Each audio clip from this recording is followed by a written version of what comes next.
Ukraine were to end, Ukraine will have to hand over territory that Russia took through military force. Ukraine won't be in NATO. I mean, again, these are all the things that were going to be negotiated, right? And crucially, and that was really the key line there, we're pulling back from NATO. You're kind of on your own. You're a sort of side concern.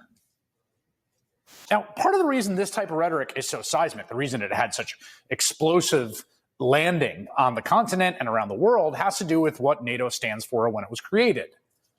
I mean, the reason that we have this set of interlocking international institutions, from the World Bank to the IMF, to the UN, to NATO, they were established after World War II precisely because of the tens of millions of people who died in the bloodshed as a result of the competitive conquering aspirations of rising empires and fascist regimes throughout the world. NATO was formed by the United States 76 years ago to pledge that an attack on one member was an attack on all, what is known as Article 5. It started with 12 countries. It now has 32 members. The only time, we should note, that Article 5 was actually invoked, the one time, was when all the allies joined together in one fight, when they all came to America's aid after September 11th, pledging their troops and materiel to our war in Afghanistan. Canadians, Italians, Danes, Spaniards, Norwegians, Estonians, Latvians, and more gave their lives for our war on terror. That's how alliances work. Allies are supposed to have each other's back. At least they were before this morning. Not long after Hegseth spoke, Senate Republicans voted to confirm Tulsi Gabbard as the next director of national intelligence, a policy lightweight whose greatest foreign policy achievement was visiting Syrian dictator Bashar al-Assad, along with his top cleric who threatened suicide bombings in the United States. Gabbard also has a lengthy track record of siding with Russia and Putin over U.S. intelligence consensus. And that just sat fine with all the Senate Republicans except for Mitch McConnell, who joined all 47 Democrats and independents in voting against Gabbard. Here is Gabbard being sworn in just hours after that confirmation vote. At almost the same time Gabbard was being confirmed, Donald Trump was getting off the phone with another international leader. Breaking news from the White House. President Trump saying he's spoken with Russian President Vladimir Putin this morning. Trump says he agreed to visit Russia, and Putin is coming here to the U.S. Trump breaking the news of his, quote, highly productive call with Putin on social media this morning, saying we both agreed we want to stop the millions of deaths taking place in the war with Russia, Ukraine. President Putin even used my very strong campaign motto of common sense. Wow. We both believe very strongly in it. Well, that's nice.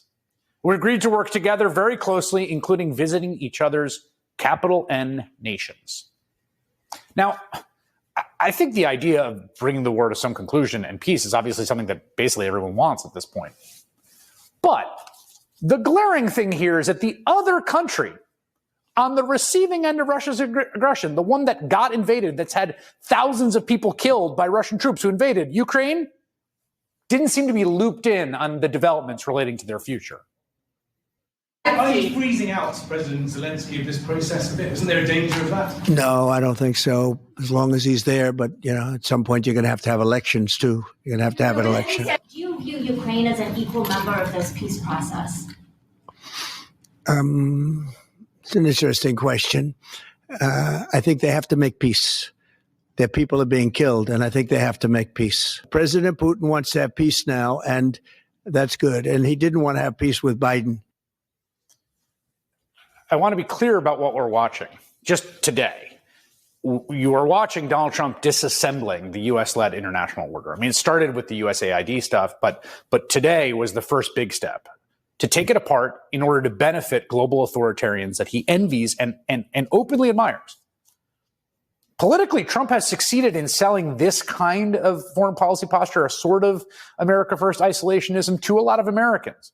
And it's really true that our leading role in the world has been largely a product of a kind of bipartisan elite consensus, and sometimes pretty removed from democratic majorities who tend to believe Americans give out too much foreign aid and, quote, police the world.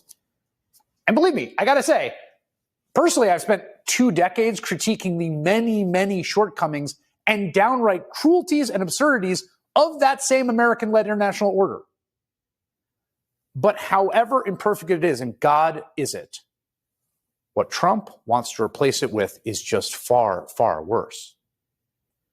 Again, the current international order was created by the U.S. and its allies to prevent the world from the unthinkable. There are rising tensions between the victorious nuclear superpowers, and institutions like NATO and the United Nations were formed in large part to prevent the Cold War from becoming World War III and a global nuclear holocaust. And by the way, the threat of nuclear war is not exactly gone. But there's another reason Trump is eager to jettison the old order in favor of an anarchic world in which strong countries just do what they want. Back in the day when you would hear Nazis claim that Austrians and Czechs really are German anyway, you can hear echoes of Putin's claim that Ukrainians are really just misguided Russians. There's no such thing as Ukraine. And so right now what Trump is doing is sending the message to everyone around the world that not only is territorial acquisition by force okay, but, and this is really crucial, the U.S. is interested in pursuing it. Repeatedly, constantly, over the last few weeks, from Greenland to Panama Canal to Canada as a 51st state to now envisioning the Gaza Strip as an American-occupied development project. The emerging Trump doctrine is that democracies are weak and soft. We will side with autocracy over them.